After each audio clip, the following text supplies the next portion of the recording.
Bom dia, bom dia, bom dia.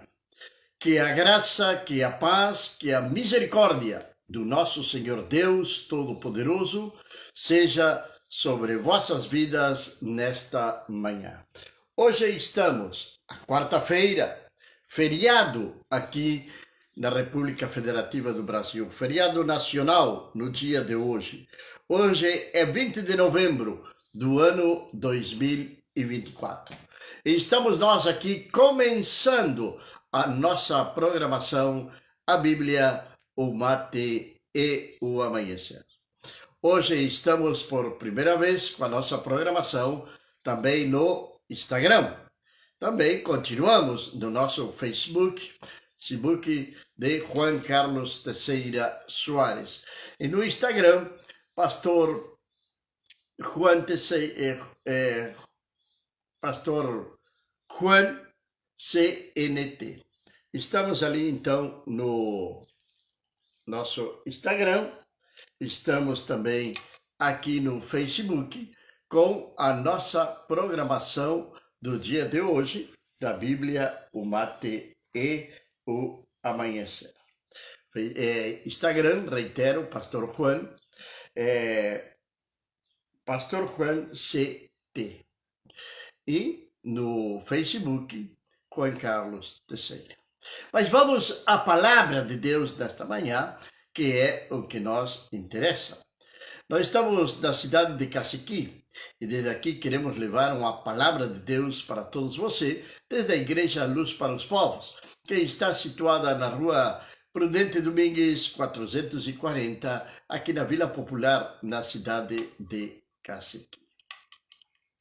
Deus é um Deus de misericórdia, é um Deus de amor, é um Deus de compaixão, mas também é um Deus que executa os seus juízos. Deus executa os seus juízos. Sempre digo que muitas vezes tudo aquilo que acontece na nossa vida é nada mais nem nada menos que consequência de decisões erradas que tomamos na nossa vida. Tomamos decisões erradas, claro que as tomamos. E essas decisões erradas, muitas vezes, elas são recorrentes. Estamos permanentemente tomando decisões erradas. E essas decisões erradas, logicamente que vão trazerem como consequência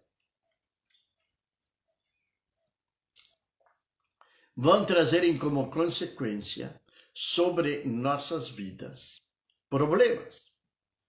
Entre eles, com Deus. Tomamos uma decisão errada, porém depois não queremos arcar com as consequências. O povo de Israel foi um povo que teve sempre esta experiência. O povo de Israel, ele entrou na terra prometida através de grandes milagres que Deus fizera. Deus mandou as 10 pragas no Egito, abriu o Mar Vermelho, por 2 vezes tira a água da rocha quando eles estão com sede, envia o maná, envia as codornizes, uma nuvem os cobria durante o dia. Bom dia, nosso irmão Ayrton, na cidade de Alegrete, Rio Grande do Sul. Um grande abraço, meu irmão, e para nossa irmã Lidiane. Então, o povo, ele estava enxergando os milagres de Deus dia a dia. Imagine, no meio do deserto, eles tinham uma nuvem que os protegiam. Amém, meu irmão? Tinha uma nuvem que os protegia. Durante a noite, eles tinham uma coluna de fogo que não somente os aquecia, senão que também iluminava todo o acampamento. Então, imagine as pessoas caminhando 40 anos no deserto e vendo milagre tras milagre.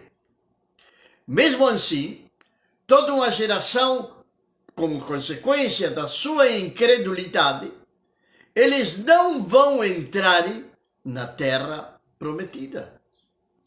Agora, nem sequer Moisés, vimos isto no dia de ontem, por um acto de desobediência. Agora, entra uma nova geração na terra prometida. Novos milagres vão acontecer. O Rio Jordão vai ser aberto, baixo agora a liderança de Josué, o sucessor de Moisés. O Rio Jordão, suas águas vão serem abertas para que o povo atravesse o Rio Jordão. A primeira grande conquista veio ser Jericó, uma cidade amuralhada, uma cidade onde parecia quase impossível conquistar aquela cidade. Mas é justamente isto o que o Senhor faz. Ali, onde parece impossível, Deus torna possível todas as coisas. Deus torna possível todas as coisas. E a nação de Israel vai conquistar Jericó, vai conquistar a terra de Canaã, debaixo do liderazgo de Josué. Josué, lá no capítulo número 23, ele vai reunir o povo e vai fazer uma recomendação para eles de seguirem a Deus. Ele vai falar o seguinte: eu e a minha casa seguiremos ao Senhor. Mas primeiro ele questiona eles: a que Deus eles irão seguir? E o povo vai dizer que vai seguir ao Senhor. E começamos, então, depois da morte de Josué, já o povo estabelecido na terra prometida, naquilo que Deus tinha prometido para eles, agora que o povo estava em paz, agora que os problemas tinham passado, o povo vem se rebelar contra Deus. Capítulo número 2 de Juízes, a partir do verso número 11, vai dizer que Israel se aparta do Senhor. Isto não é novidade, não é verdade? Não é novidade.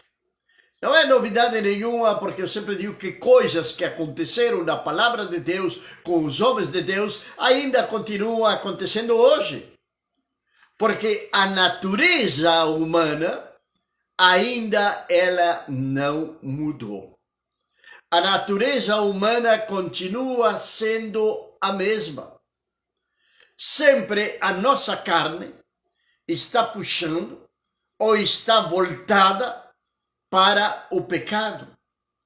Mesmo que não venham tentações, mas pessoas voluntariamente pareceria ser, que se prestam para compartilhar a sua vida com o pecado.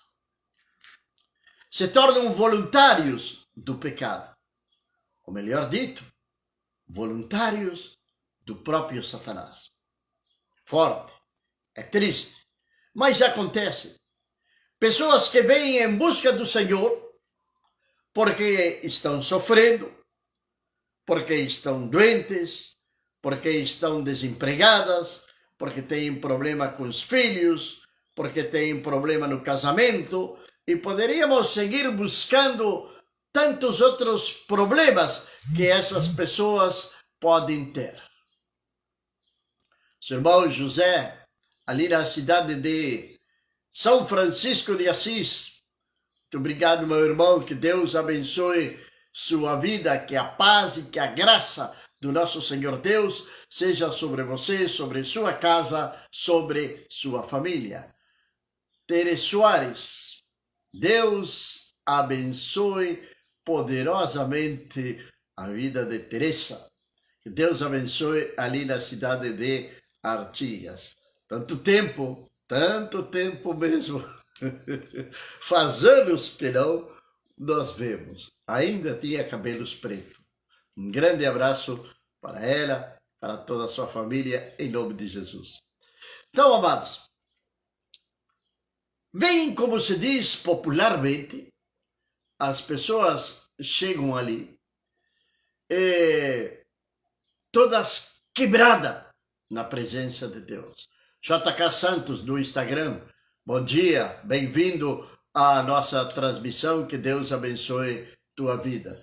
Então, chegam todas quebradas, como se diz, chegam todas quebradas,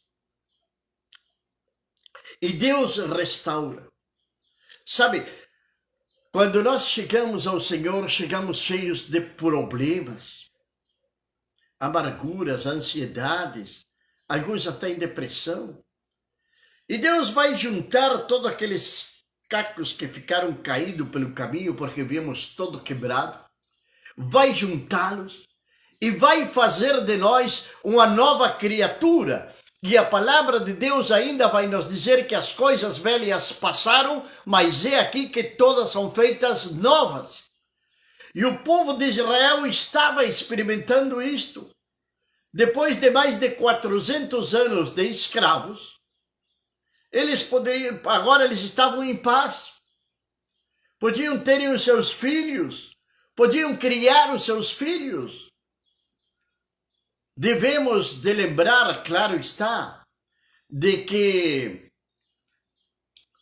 no passado, o próprio faraó, quando nascia uma criança, se fosse do sexo masculino, ele mandava matar. Foi o período no qual nasceu Moisés. Agora eles tinham a plena liberdade e poderiam ter quantos filhos quiserem. Mas que vai nos dizer a palavra de Deus? E os filhos de Israel fizeram o que era mal diante do Senhor e serviram a Baal. E assim abandonaram o Senhor, o Deus dos seus pais, que os tirara da terra do Egito, e foram-se após outros deuses das nações que os circundavam e se postraram a eles, pelo qual provocaram a ira do Senhor. Deixaram, pois, ao Senhor e serviram a Baal e Astarote. Deixaram ao Senhor, o Deus que tinha tirado eles do Egito, o Deus no qual eles experimentaram milagre detrás de milagres. Miriam, bom dia, aqui na cidade de Caciqui, Rio Grande do Sul. Que Deus abençoe poderosamente sua vida, a do seu esposo. E abandonaram a Deus e foram detrás de outros deuses. Quantas pessoas hoje também abandonam a Deus? Depois que estão restaurados, depois que prosperaram, vão embora e esquecem do Senhor. Porque são atraídos novamente pelo mundo. São atraídos pelos jardins da Babilônia. São atraídos pelas riquezas do faraó. São atraídos por deuses pagãos, que na realidade têm olhos, mas não enxergam. Têm boca, mas não falam. Têm ouvidos, mas não ouvem. Têm pernas, mas não caminham. Salmo 115 nos dá muito bem uma descrição do que é realmente um ídolo, o que é realmente uma imagem. E os ídolos das nações são isso. Os deuses das nações que estavam ao redor de Israel, eles não tinham poder algum. Tem um Deus que certa vez Os filisteus roubaram a arca. Isto foi permissão de Deus, porque ninguém podia tocar na arca a não ser os sacerdotes, os levitas, eram os que tinham que carregarem a arca da aliança no Antigo Testamento. Em certa oportunidade, os filisteus vão levarem a arca. Olha, o povo perde a arca de Deus. Aquilo estava simbolizando a presença de Deus no meio do povo. E tem muitos cristãos hoje que estão congregando, mas têm perdido também a presença de Deus sobre as suas vidas. Como consequência do pecado. Como consequência do pecado da murmuração. Pecado da inveja, do orgulho. Tem líderes que estão liderando, mas estão longe da presença de Deus como consequência do seu orgulho. E os filisteus vão levarem a arca. E vão levarem como um grande triunfo. E vão colocá-la dentro do templo do seu deus Dagon. Mostrando assim de que Dagon tinha vencido ao Senhor Deus Todo-Poderoso. Qual foi a surpresa dos filisteus? Quando no outro dia entram e Dagon está caído frente à arca de Deus. Amados, leiam o Salmo 115. Talvez você tenha abandonado ao Senhor por coisas tão banais. Paremos por um instante e pensemos que se Jesus tivesse descido da cruz, nós não teríamos a graça de Deus, não teríamos a presença de Deus, não teríamos o Espírito Santo de Deus, não teríamos a nossa salvação. Eu sempre falo o seguinte porque é muito interessante isso. As outras religiões têm o sepulcro dos seus fundadores em diversas partes do mundo. Um está na Índia, outro está na China, outro está no Japão, outro está na África, outro está, sei lá, na Europa. Cada um está num lugar diferente. Agora, o sepulcro do nosso Senhor e Salvador Jesus Cristo está vazio. E nenhum de todos esses que criaram determinadas religiões ou filosofias, porque tem alguns que se escondem detrás da filosofia para dizer que não são religião, mas eles têm a sua própria crença, suas próprias normas, seu próprio credo e o seu próprio Deus. Nenhum desses fundadores teve a ousadia ou teve a coragem de falar o que o Senhor Jesus falou. Eu sou o caminho, a verdade e a vida, e ninguém vai ao Pai a não ser por mim. Nenhum teve essa coragem. Sabe quantas pessoas têm a oportunidade maravilhosa de terem um encontro com Jesus e por uma razão ou outra não têm esse encontro? E continuam numa vida de pecado, numa vida de desgraça, e continuam falando de que são livres, quando são escravos do vício, da prostituição, da mentira, do orgulho, da ansiedade. É verdade. Tem muitas pessoas hoje que são escravas de medicamentos para poder controlar a sua ansiedade. Teve um homem na história bíblica que está lá em João, capítulo 18, que foi o que julgou a Jesus. Se chamava Pilatos. Pilatos estava ali frente a frente com Jesus e ele teve a oportunidade da sua vida. Ele pergunta para o Senhor o que é a verdade. Mas ele não fica para esperar a resposta. A palavra de Deus vai dizer que ele pergunta isto, o que é a verdade, dá meia volta e vai conversar com aqueles que desejavam executar ao Senhor Jesus. Com aqueles que estavam pedindo que Jesus fosse crucificado. Ali foi parar Pilatos. Não quis ouvir uma resposta de Deus. Tem muitos que chegam tão perto do Senhor, mas não tomam a decisão correta da sua vida. E tem outros que criam os seus próprios caminhos. Porém, a palavra de Deus nos alerta lá em Provérbios, que tem caminhos ao homem que lhe parecem reto, mas o fim deles é caminho de morte. É a palavra de Deus que nos fala isto.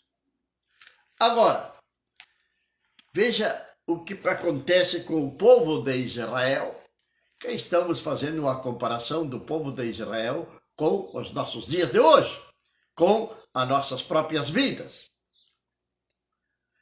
Porém, tampouco aos seus juízes obedeceram.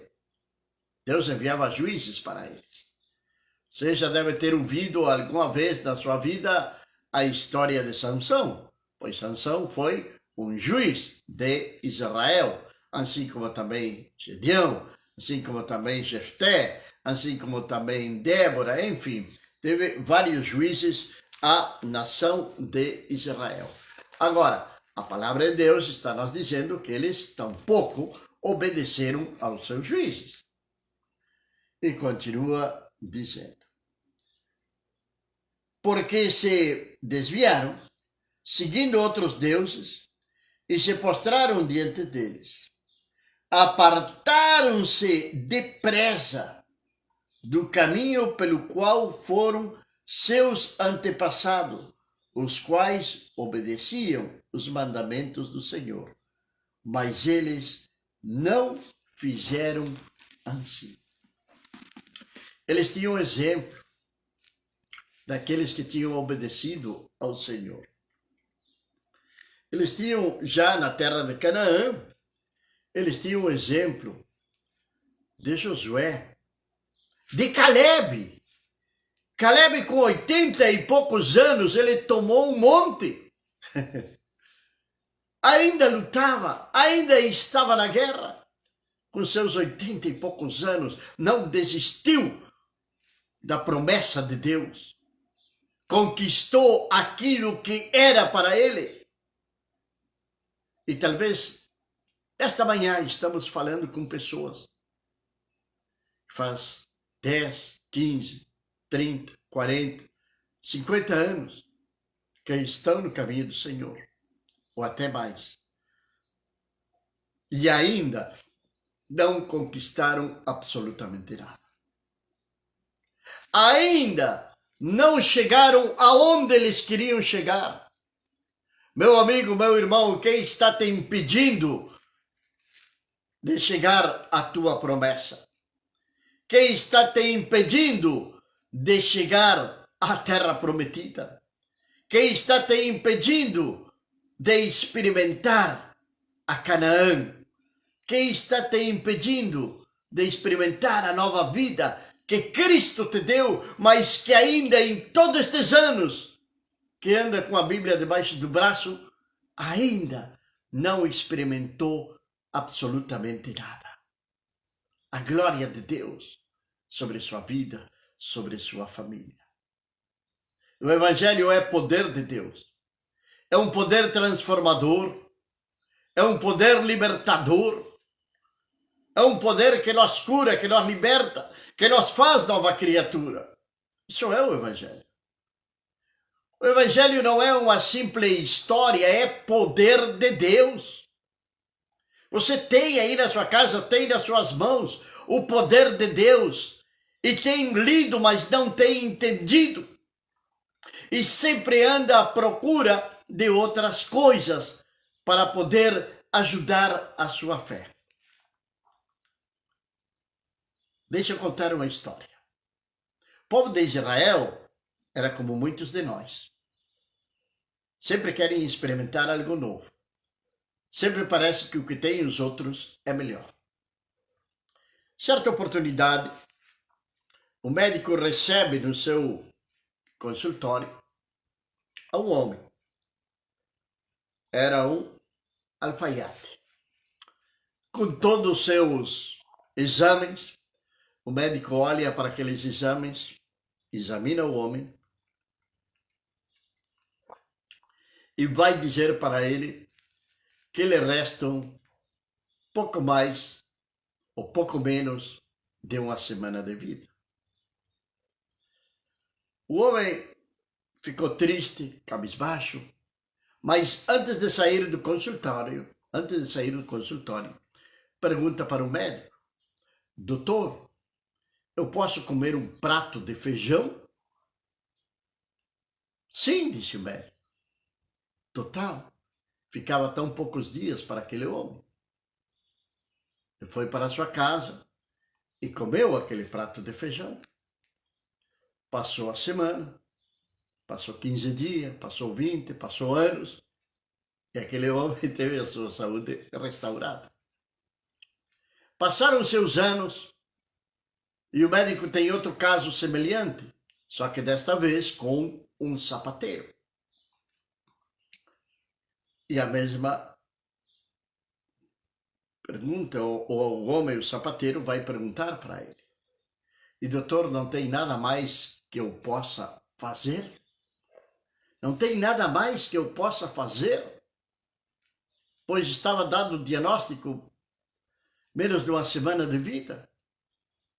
E o médico vai dizer para ele: tive um caso de um alfaiate, ele comeu um prato de feijão e está vivo até hoje.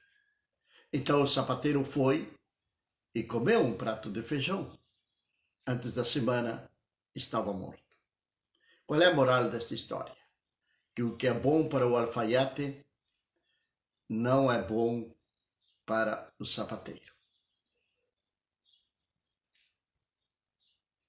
Escolha Deus. Não escolha o que o mundo escolheu.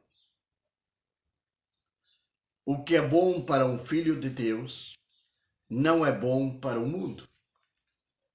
O que é bom para o mundo não é bom para os filhos de Deus, nem para Deus. É você que decide. É você que decide que caminho seguir. Você já conhece a palavra? Já tem testemunhal de Cristo?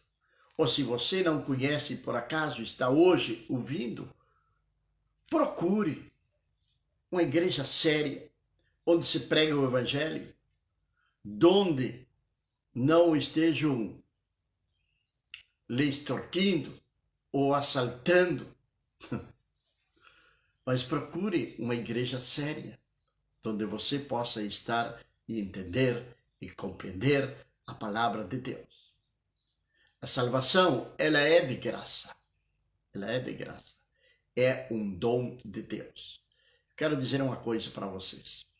De um momento a outro, no abrir e no fechar de olhos, o Senhor mesmo, com voz de arcanjo, com som de trombeta, aparecerá nas nuvens.